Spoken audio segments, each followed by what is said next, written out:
Un très grand bonjour à tous. Bienvenue à vous, chers participants, à cette session de webinaire. Session consacrée à la mise à disposition par EasyBourse sur son site internet du FCPR de BPI France, FCPR qui s'appelle BPI France Entreprise Avenir 1. Nous sommes en compagnie de trois experts justement donc de Tilia Invest, qui est la société mandatée par BPI France pour la distribution de ce fonds d'investissement. Je présente ces trois experts dans un premier temps. Donc, tout d'abord, Charlotte Berny. Charlotte, tu es responsable de relations investisseurs et partenariats chez Tilia Invest. Ensuite, on a Maxime Auvray, donc, qui est responsable des opérations investisseurs. Et enfin, on a Maxence Jaboulet-Vergère, qui est juriste financier au sein de l'entité. Donc, un énorme merci à tous les trois, justement, pour cette participation et pour l'éclairage que vous allez nous apporter. Merci pour l'invitation. Avec plaisir. Bonjour à tous, merci. N'hésitez pas, chers participants, à poser vos questions ou à formuler vos remarques tout au long de cette session. Donc, voilà, je me ferai un plaisir de relayer justement vos éléments. Alors, donc, 5 parties à l'intérieur justement de cette session. Tout d'abord, le contexte, le marché du capital investissement en France avec un prisme sur les investisseurs particuliers. Ensuite, une présentation très succincte de BPI France et de BPI France Investissement. On laissera ensuite la parole à Charlotte qui justement nous évoquera les caractéristiques clés de BPI France Entreprise Avenir 1. Puis, nous, justement, laisserons Maxime aborder les modalités de souscription de ce fonds d'investissement. Et puis, enfin, et surtout, nous laisserons justement la place à une session de questions-réponses. Donc, encore une fois, n'hésitez pas à formuler vos remarques et vos questions à l'intérieur de cette session. Donc, tout d'abord, on va commencer justement par l'introduction et notamment la contextualisation, le marché du capital investissement en France. Alors, on va ici mettre en avant 4 études. On ne va pas nécessairement les préciser, on ne va pas les étayer, on va juste indiquer 2 choses. Petit 1, les idées principales, et petit 2, surtout, vous dire que le support pourra vous être mis à disposition. Donc, vous pourrez éventuellement, regarder de plus près l'ensemble des enseignements de ces 4 études. On commence avec l'étude de France Invest et de Grant Thornton, donc qui est la fameuse étude classique, donc qui paraît tous les ans, donc pour notamment 2022, et elle paraît en début d'année, donc en l'occurrence en mars 2023. Ce que nous dit en fait grosso modo justement cette étude, c'est qu'on est plutôt dans des montants investis qui sont en baisse. On est sur également une baisse du nombre d'opérations, notamment au second semestre eu égard au premier semestre.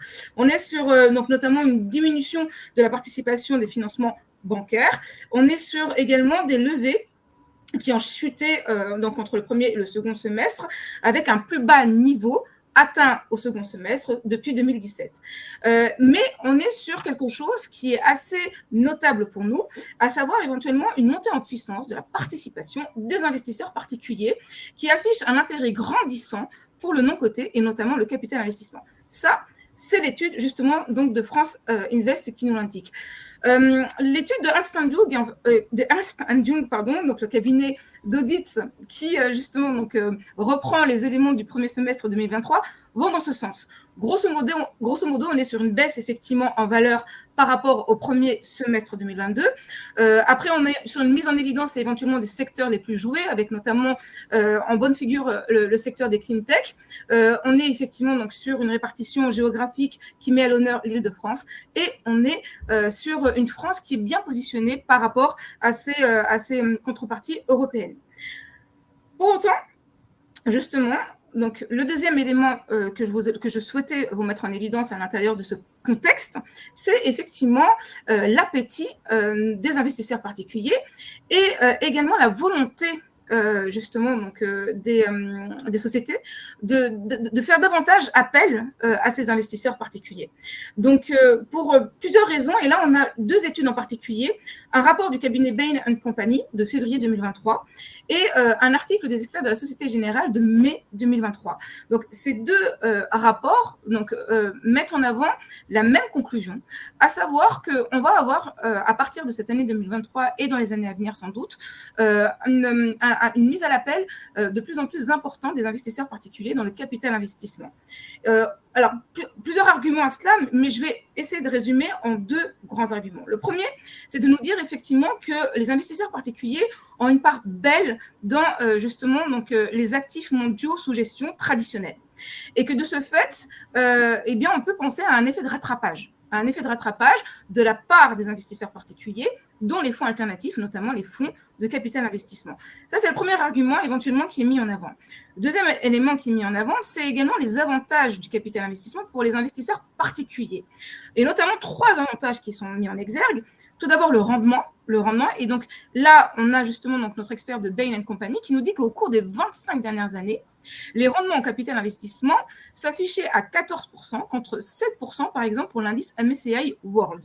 Donc en fait, on a un rendement très intéressant du non-coté qui est proposé justement aux investisseurs particuliers. Deuxième raison mise en évidence notamment par les experts de la Société Générale, c'est de dire qu'aujourd'hui, on est face à une allocation traditionnelle entre actions et obligations qui n'est plus suffisante pour notamment se prémunir d'une baisse des marchés financiers, sachant que notamment ces 2 classes d'actifs, et on l'a vu effectivement ces derniers trimestres, n'évoluent plus systématiquement au sens contraire. Donc l'effet refuge en fait du fixed income ne joue plus pour le coup, et c'est la raison pour laquelle le non-coté peut effectivement être utilisé par les investisseurs particuliers en tant que marqueur de diversification.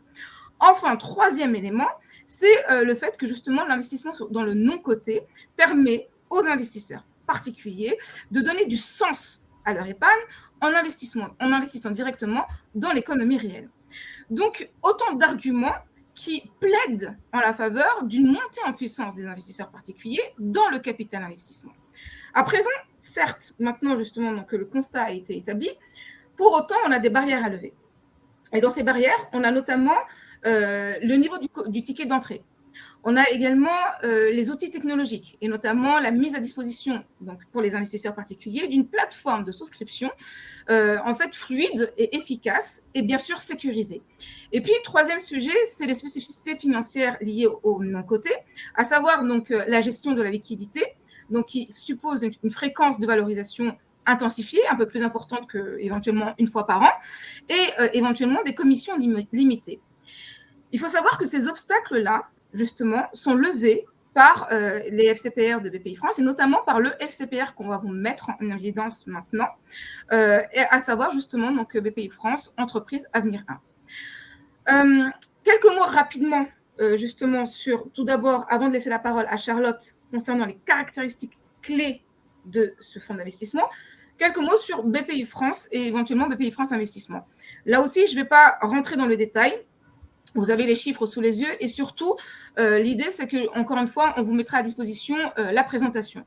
Il faut simplement indiquer que c'est une banque publique d'investissement, voilà, qui est née en 2012, qu'elle, justement, a pour mission première l'accompagnement du développement des petites et moyennes entreprises et des entreprises de taille intermédiaire, notamment à chaque stade de leur développement, que, en fait, notamment pour cela, elle bénéficie d'implantation régionale et que c'est une banque à part entière, donc c'est du coup une banque qui est supervisée par la Banque européenne d'investissement. Concernant BPI France Investissement, c'est simplement indiquer que c'est une société de gestion, d'accord, qui a pignon sur rue dans l'industrie de la gestion d'actifs, qui a aujourd'hui l'équivalent à peu près d'une quarantaine de milliards d'actifs sous gestion, qui a par ailleurs éventuellement un portefeuille de plus de 1000 participations, donc en fait une véritable expertise du coup dans l'allocation, dans le non-coté, et qui justement aujourd'hui également investit dans des fonds de fonds avec des partenaires, et notamment plus de 500 fonds à son actif. Là aussi, donc, on a des chiffres qui sont mis en évidence. Je ne vais pas nécessairement donc, les préciser, je ne vais pas nécessairement justement les commenter, mais en tout cas, voilà, c'est une société de gestion qui justement donc, existe maintenant depuis plusieurs années et qui a fait ses preuves en matière d'investissement dans le non-coté. À présent, je laisse la parole à Charlotte qui va donc nous indiquer éventuellement quelles sont les caractéristiques clés de cette FCPR. Merci beaucoup, Imen. Dans un premier temps, en introduction, je vous propose de revenir sur l'activité historique de BPI France Investissement et de son évolution durant les dernières années. Effectivement, traditionnellement, BPI France Investissement proposait des solutions d'investissement qui étaient destinées aux professionnels. Cependant, depuis 2019, BPI France a une réelle volonté d'ouvrir le marché private equity aux particuliers français en structurant tout d'abord le premier fonds de fonds secondaire dédié aux particuliers qui était BPI France Entreprise 1 et qui était accessible dès 5 000 euros. Ensuite, on a eu un deuxième fonds de fonds secondaire qui a succédé à ce premier, BPI France Entreprise 2, dont l'investissement minimum a été abaissé à 3 000 euros, toujours dans cet objectif de démocratisation du marché du capital investissement. Fort de ces deux succès, BPI France renforce donc en 2023 l'accès à l'investissement des particuliers dans les entreprises françaises non cotées en lançant le premier fonds de fonds primaire cette fois-ci, BPI France Entreprise Avenir 1, qui permet du coup aux particuliers d'investir des 1 000 euros aux côtés de BPI France. Avant de passer aux caractéristiques du produit qui nous intéresse, un petit distinguo, un petit rappel entre un fonds de fonds secondaire et un fonds de fonds primaire. Juste, il faut savoir que le fonds de fonds secondaire investit dans des sous-jacents qui sont déjà dans une phase de développement avancé, à contrario d'un fonds de fonds dit primaire, qui est un fonds dont le capital reste à déployer. Du coup, ici, le fonds BEA1 donnera accès à vous, investisseurs, à un portefeuille à la fois multisectoriel et diversifié, constitué d'environ 200 sociétés qui seront principalement des PME et des ETI françaises et européennes non cotées. Maintenant, petit focus sur le produit qui nous intéresse aujourd'hui, le premier fonds primaire de BPI France Entreprise Avenir 1. Si on regarde les informations générales, il s'agit donc ici d'un FCPR qui est agréé, dont la taille cible est de 50 millions d'euros, avec un TRI net ciblé de 8%. Comme on l'a pu le spécifier avant, ici, le ticket d'entrée minimum est de 1 000 euros. L'horizon de placement sera de 10 ans, prorogeable 2 ans. Et le fonds est classé, article 8 SFDR. Alors, qu'est-ce que la classification SFDR pour ceux qui ne sont pas accoutumés du fait? Il s'agit ici d'un règlement européen qui permet aux investisseurs de distinguer et de comparer plus facilement les nombreuses stratégies d'investissement durable. En parlant donc de stratégie, regardons ici les stratégies des équipes de fonds de BPI France concernant ce produit. Alors, ils ont décidé stratégiquement de ventiler les participations entre du capital développement. Donc, capital développement, il s'agit ici d'une intervention dans une entreprise en pleine maturité lors d'une phase de développement et une ventilation aussi avec du capital risque croissance, c'est-à-dire ici intervenir plus dans le développement d'entreprises innovantes à fort potentiel de croissance. Donc, en fait, ici, en termes de pourcentage, il y aura à peu près 60% qui seront investis en capital développement et 40% en capital risque. Pour continuer, la taille cible des investissements sera comprise entre 5 et 10 millions d'euros et le nombre d'investissements dans le fonds de fonds sera entre 12 et 15. Ce qui est vraiment intéressant dans ce produit, c'est que le fonds BEA1 co-investira systématiquement avec le fonds France Investissement 6. Alors, on fait un petit retour sur qu'est-ce que le fonds France Investissement 6. Il s'agit là d'un fonds professionnel de capital investissement qui est géré par BPI France Investissement, mais qui est réservé ici aux professionnels et qui investit en priorité dans des fonds français nationaux. Donc, comme je vous disais, qui co-investira avec ce fonds-là selon les critères, si les critères suivants sont respectés. Donc là, on vous les a énumérés. Il s'agit des fonds de fonds qui devront avoir des tailles cibles d'environ 150 millions avec des horizons de placement maximales de 12 ans, des fonds qui seront classés 8 ou 9 selon l'article SFDR, donc comme on avait dit, qui auront des objectifs d'investissement durable. Maintenant, petit focus pour vous, investisseurs, quels sont les avantages à participer, à investir au sein de ce produit-là? Tout d'abord, un avantage conséquent, c'est l'accès au deal flow de BPI France, parce qu'aujourd'hui, BPI France, c'est 60 investissements par an auprès des meilleurs acteurs du marché. On a noté aussi qu'ils faisaient, donc dans les acteurs, on a Andera, Tikeo Capital, Euraseo, Ardian. Donc aujourd'hui, vraiment, BPI France apparaît comme un actif qui est un des plus dynamiques du marché français sur le marché du non-coté du capital investissement. Mais c'est aussi l'accès à l'expertise de l'équipe de fonds de BPI France qui est animée et dirigée par Adeline Lemaire et qui aujourd'hui est une équipe qui a plus de 20 ans d'expérience dans le domaine. C'est également forcément la participation à la stratégie de diversification qui a été mentionnée plus haut, c'est-à-dire cette ventilation entre des sociétés de capital développement et des sociétés bien plus innovantes, toujours dans cet objectif de participer à des objectifs d'investissement durables. Enfin, c'est également co-investir dans les mêmes conditions que BPI France Investissement 6, c'est-à-dire l'opportunité d'investir pari passu dans les mêmes fonds que BPI France, donc accéder à un process de sélection qui est à la fois très rigoureux et très professionnel. Enfin, avant de laisser du coup la parole à Maxime, on distingue à travers ce fonds différentes parts de souscription.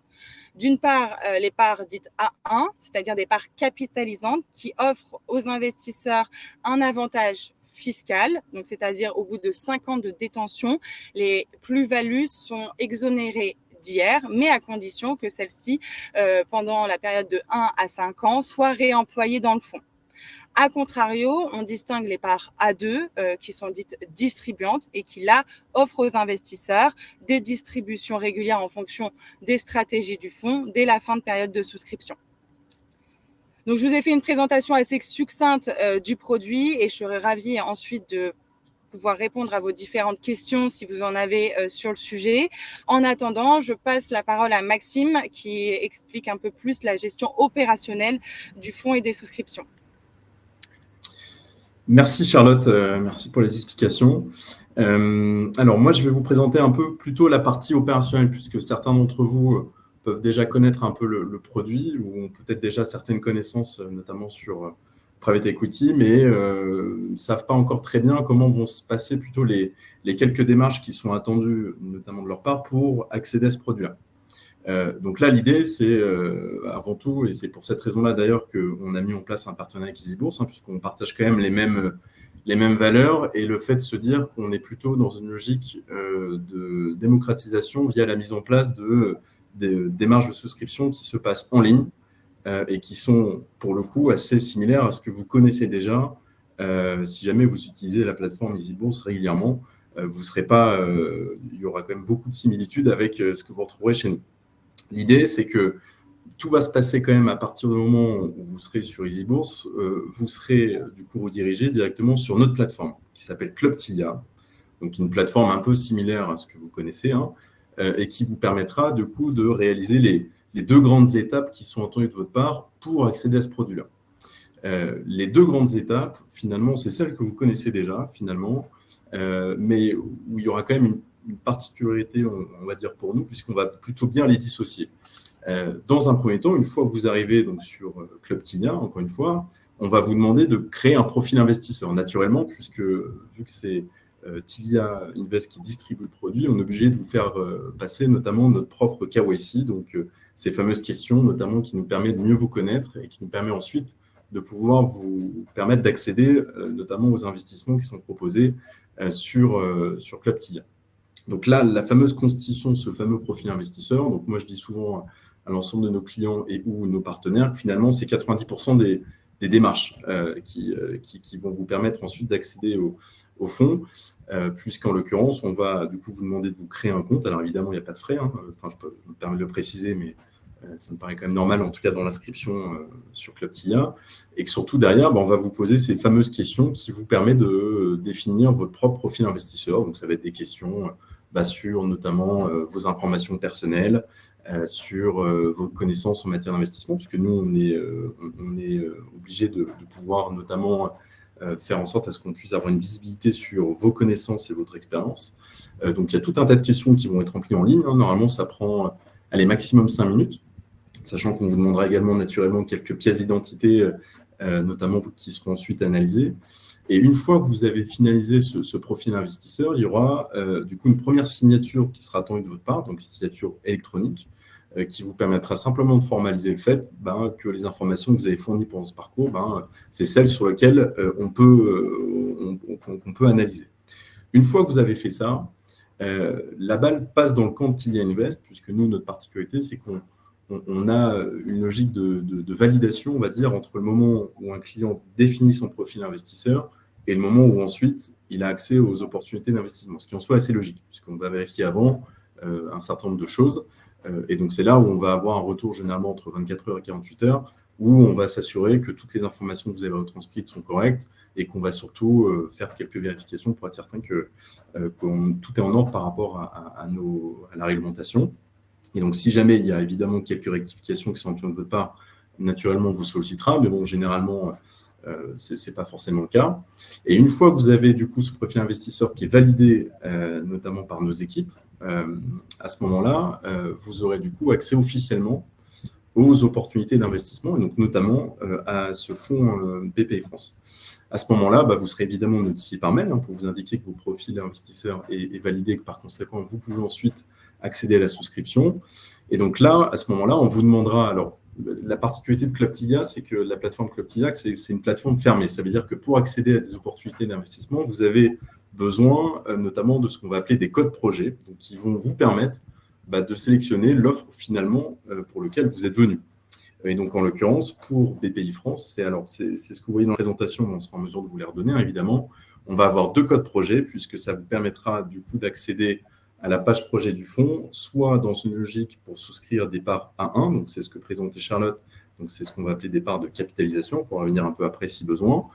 Donc là, il y a le code projet que vous voyez juste après, qui vous permet ensuite d'accéder à la page projet, ou soit accéder à la même page projet, mais cette fois-ci pour souscrire des parts A2, donc dites de distribution.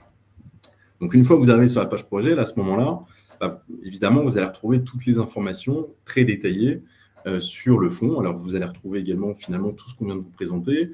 Et il y aura également, vous aurez la possibilité de télécharger un certain nombre de documents qui sont assez réglementaires, mais qui vous permet en fait d'avoir accès à toutes les informations, vous permettant ensuite de finaliser la souscription. Une fois que c'est ça, alors c'est sensiblement ce que vous connaissez chez EasyBourse. Une fois que vous souhaitez avancer dans une souscription, en quelques clics, vous allez pouvoir du coup générer un bulletin de souscription en répondant d'abord à un test de connaissances qui vous permettra in fine d'arriver avec une signature d'un bulletin de souscription où du coup vous recevrez un code de sécurité par SMS. Une fois que ce bulletin de souscription est finalisé, c'est à ce moment-là où vous aurez ensuite le choix de nous indiquer quel est le support d'investissement que vous souhaitez privilégier. Puisqu'en l'occurrence, dans le cadre de ce fonds-là, il y a finalement 3 possibilités. Soit vous souscrivez des parts A1, donc dites de capitalisation, et à ce moment-là, vous aurez soit la possibilité de réaliser cet investissement en ce qu'on va appeler en nominatif pur, donc c'est ce qu'on va appeler des détentions des parts en direct, directement depuis le dépositaire du fonds qui s'appelle KCX. Donc, c'est de la détention directe, c'est ce qu'on va appeler nominatif pur, où là, il y aura un versement des fonds qui sera attendu de votre part. Soit vous allez nous indiquer que finalement, vous souhaitez réaliser cet investissement au travers d'un compte titre, ou a posteriori, vous souhaitez loger les parts que vous allez souscrire dans le cadre de cette opération dans un compte titre, peut-être détenu chez EasyBourse. Donc ça, c'est ce qui va concerner les parts A1. Et la particularité avec les parts A2, avec les 2 premiers supports d'investissement que je viens de présenter, c'est que les parts A2 sont éligibles au PEA-PME.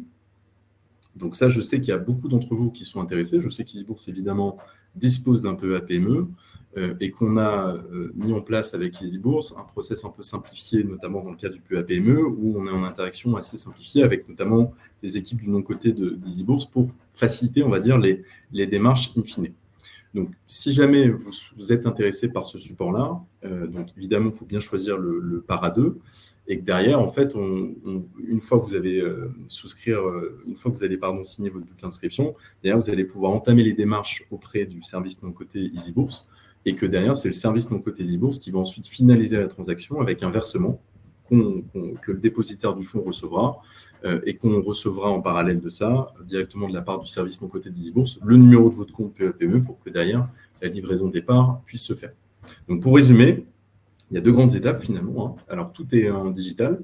Généralement, en tout, en cumulé, ça prend 5-6 minutes. Et ça vous permet à la fois de constituer un profil investisseur qui ensuite, une fois qu'il sera validé, vous permettra d'accéder à la souscription directement du fonds avec la validation d'un bulletin de souscription. Et que dans tous les cas, si jamais vous avez la moindre problématique, évidemment, alors ça c'est comme chez EasyBourse, hein, on a tout un service d'accompagnement qui vous permet de nous appeler si besoin, si vous avez la moindre question concernant les démarches attendues de votre part.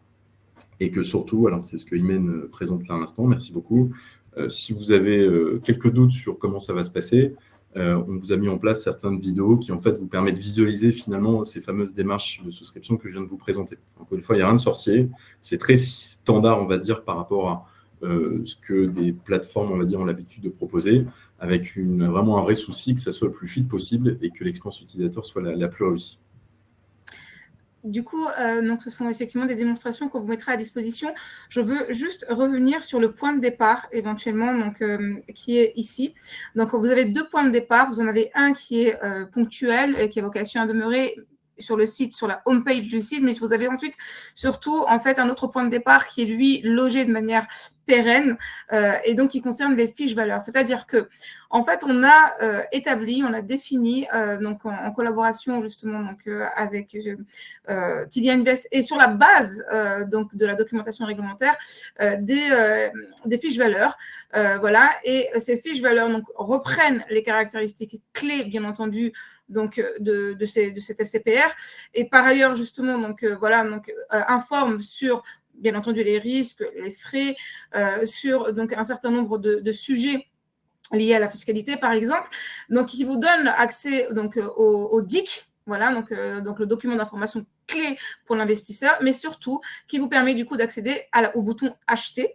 Et c'est à partir du bouton acheter où vous allez avoir alors un message simplement d'information vous indiquant que vous allez être redirigé vers la plateforme de Tilia Invest et qu'à un moment donné, va vous être demandé éventuellement d'indiquer le code partenaire donc du distributeur en fait et éventuellement auquel vous êtes associé, pour le coup EasyBourse.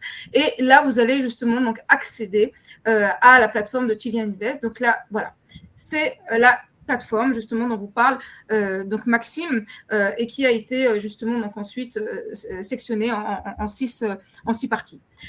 Donc voilà, donc c'est assez simple. Donc sur la home page, c'est effectivement directement accessible ici. Hein. Donc, on a un dossier d'information qui reprend éventuellement donc qu'est-ce que justement donc cet FCPR qui du coup fait un lien direct vers les fiches valeurs et donc ensuite les fiches valeurs qui ensuite encore une fois avec le bouton acheter nous amènent vers la plateforme de Tilia Invest. Donc 2 possibilités pour vous du coup d'avoir ce point de départ sur la homepage dans un premier temps et surtout également dans la partie investir au PCVM, FCPR, SCPI et ici donc dans la partie FCPR, SCPI. Donc voilà, c'est là où vous retrouvez justement les 2 fiches valeurs qui nous intéressent.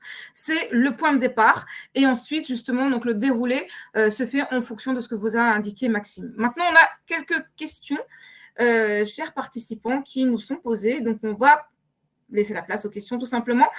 Voilà, donc du coup, je vais poser les questions. Je laisserai les experts de Tilia Invest ensuite y répondre. Quels sont les droits d'entrée? Donc, droit d'entrée 0, droit de sortie 0. Voilà, et puis ensuite, autre question.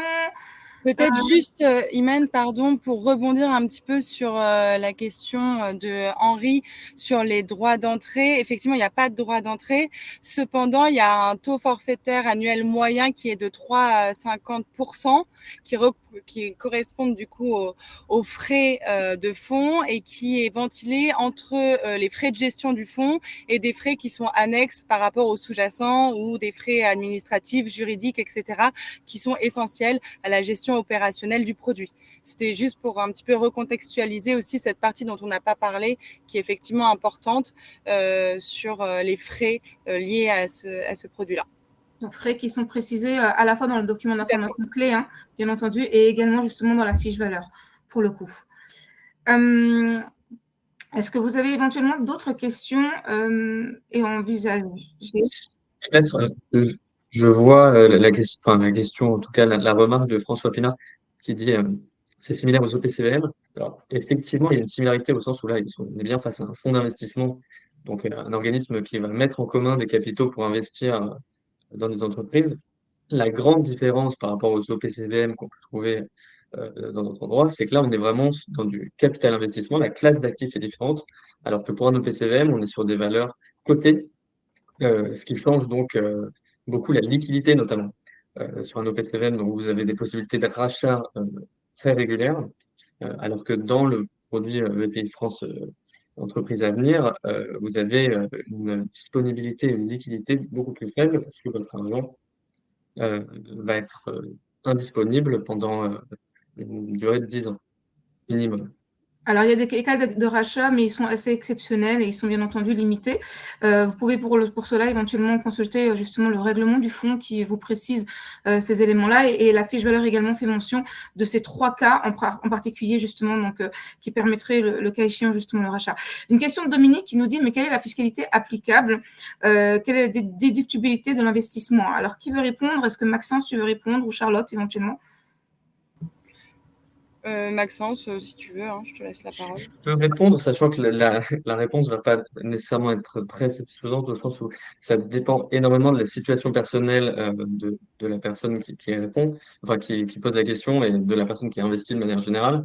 En réalité, il n'y a pas de déductibilité, enfin, il n'y a pas de déductibilité à proprement parler. En revanche, on a deux formes d'avantages fiscaux qui sont soit la possibilité de loger l'épargne dans un PEA-PME et donc d'obtenir la fiscalité applicable au PEA-PME, la fiscalité favorable du PEA-PME, soit un régime de faveur concernant l'exonération de plus-value au bout de 5 ans.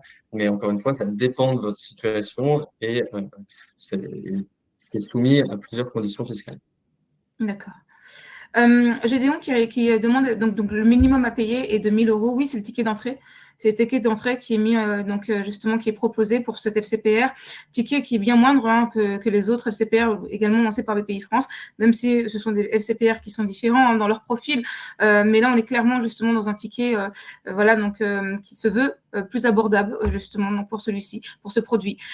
Didier qui demande, je ne sais pas Maxime si tu as la réponse, à qui conseilleriez-vous l'investissement en CTO et à qui en nominatif propre? Ça dépend déjà si vous avez un CTO ou pas, un compte titre ordinaire. Si vous en avez un, ça reste toujours intéressant.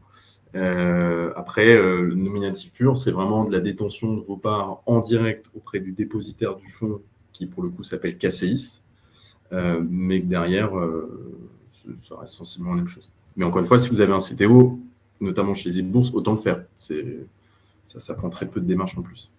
Une autre question de Gédéon qui nous dit, donc du coup, les frais sont de 39 € sur l'année, si on considère le ticket d'entrée de 1 000 €, c'est ça? Là, c'est Alors, en réalité, on a plutôt des frais autour de 35 €, 35 € annuels, rapportés bien à 1 000 €. Donc, on est bien sur 3,5% de frais annuels moyens. Donc, ils vont être prélevés directement sur la valeur du fonds. Alors ensuite, François qui demande, donc c'est BPI France qui gère les investissements. Oui, c'est BPI France Investissement. L'équipe de fonds de BPI France Investissement, et c'est là-dessus aussi où je m'étais permis de faire vraiment un point d'attention lors de la présentation du produit, parce que certes, on parle d'un produit qui est accessible par les particuliers et du coup d'une vraie démocratisation, mais derrière, toute l'expertise et la gestion est faite par la même équipe de fonds que sur des fonds professionnels. Et ça, c'est vraiment intéressant parce que c'est justement un avantage pour nous, investisseurs, qui découvrons cette classe d'actifs, de participer à l'économie réelle au travers d'acteurs phares du marché et grâce à une gestion expérimentée des équipes. Donc ça, c'est vraiment faut bien le souligner parce que c'est vraiment un point d'attention sur cette typologie de produits et c'est pour moi un des avantages phares de BEA1. Charlotte, une autre question sur les types de sociétés éventuellement dans lesquelles cet FCPR a vocation à investir. Comme je l'ai dit précédemment, ça sera dans des PME et des ETI, donc des petites et moyennes entreprises ou entreprises de taille intermédiaire, soit françaises, soit européennes, qui sont forcément non cotées. Et donc forcément, ça sera soit des startups innovantes, donc capital, risque, innovation, soit des entreprises qui ont déjà connu une croissance avancée, mais qui font une nouvelle phase de développement. Et tout ça, justement, pour participer à l'économie réelle française ou européenne, au travers du coup la souscription des parts A1 ou A2 en fonction de votre profil. Charlotte, est-ce Une que remarque sur ce sujet, enfin, sur les types de sociétés dans lesquelles les investissements seront faits. Juste rappeler qu'effectivement, les investissements ne sont pas faits directement dans des sociétés, mais bien dans d'autres fonds d'investissement qui eux-mêmes vont investir dans des sociétés. Et ça a deux énormes avantages. Le premier, c'est bien sûr la professionnalisation vraiment des équipes de gestion qui vont investir dans les sociétés, au sens où pour chaque typologie de société, chaque type de société, on va avoir une équipe spécialisée sur cette classe d'actifs, ce type de société.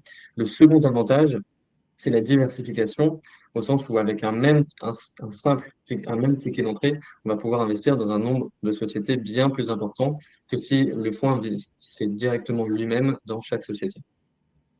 est-ce qu'il y a une liste de secteurs qui a été définie éventuellement concernant les sociétés dans lesquelles justement donc, cet FCPR a vocation à investir? Alors, Maxence, je ne sais pas si tu pourras peut-être compléter ma réponse, mais il ne me semble pas qu'il y ait de liste prédéfinie. Par contre, ça rejoint un peu un avantage que je vous ai exposé, c'est vraiment l'accès à tout le deal flow actuel de BPI France. Et quand on regarde un petit peu le panel d'acteurs qu'on a sur BPI France, c'est l'accès à plusieurs secteurs. Ça peut être des secteurs, alors arrêtez-moi si je me trompe, mais numérique, de santé, avec des objectifs d'investissement toujours durables. Donc vraiment, participer à la fois à l'économie, mais surtout à l'évolution de l'économie réelle française et européenne. Concernant le retour sur investissement, c'est peut-être autour des 8% éventuellement d'objectifs que tu peux étayer? Oui, c'est le TRI cible qui a été annoncé par les équipes stratégiques de fonds. Donc aujourd'hui, le TRI cible est de 8%. Après, à voir en fonction des évolutions des stratégies et pendant toute la durée, puisqu'on a quand même un horizon de placement de 10 ans. Effectivement, ça pourra fluctuer. Mais en tout cas, c'est ce qu'ils ont annoncé aujourd'hui dans leur plan stratégique avant même le début du fonds. Et donc sur 10 ans, c'est bien 8% par an qui est le TRI cible, sachant que, donc, étant donné que c'est une cible, c'est absolument pas garanti et ça dépendra énormément des performances des sociétés dans lesquelles, au final, après l'investissement dans les fonds sous-jacents, Je me permets également de... Ah, pardon. Je me permets également parce que je ne l'ai peut-être pas mentionné tout à l'heure, mais il est important de savoir aussi que dans le fonds BEA1, au début de la période de souscription, nous avons BPI France qui, au travers du fonds professionnel dont je vous ai parlé initialement, a investi également 40 millions d'euros, de sorte à vraiment commencer le déploiement du fonds dès le début de la période de souscription, parce que c'est vrai qu'il est d'usage normalement dans un fonds de fonds primaire que le déploiement se fasse à la fin de la période de souscription. Donc souvent, on peut perdre un an dans la croissance du développement de ce fonds-là. Or là, ça a vraiment été une volonté, encore une fois, de BPI France pour tout ce qui est démocratisation, développement, etc., d'injecter dès le début 40 millions pour commencer à faire des participations, des investissements. Période de souscription qui, en principe, a été définie jusqu'au 18 avril 2024, mais qui sera atteint dès justement donc dès lors que la taille cible justement sera touchée, à savoir donc les 50 millions. Et on a vu, alors bien entendu, c'est pas le même schéma, mais on a vu que pour les deux premiers FCPR de BPI France, justement, donc c'est parti très vite. Donc le niveau cible a été atteint très rapidement, et en particulier pour le second justement. Donc il y a une question qui dit est-ce que la part A1 est plus risquée éventuellement? C'est plutôt le même risque, non, Charlotte? Oui, tout à fait. C'est exactement le même risque. C'est juste comme Maxime le mentionnait, c'est vraiment une question de fiscalité, mais surtout de stratégie d'investissement. Un investisseur veut peut-être avoir des revenus réguliers dès la première année et du coup, donc se positionnera plus sur des parts dites distribuantes, ou alors a déjà un PEA-PME et donc bénéficie de cet avantage fiscal, ou à contrario, l'investisseur ne dispose pas de PEA-PME et veut bénéficier de cette fameuse exonération au bout de 5 ans. Donc, il aura tout intérêt à souscrire des parts capitalisantes qui sont les A1, si je ne me trompe pas. Exactement. Voilà.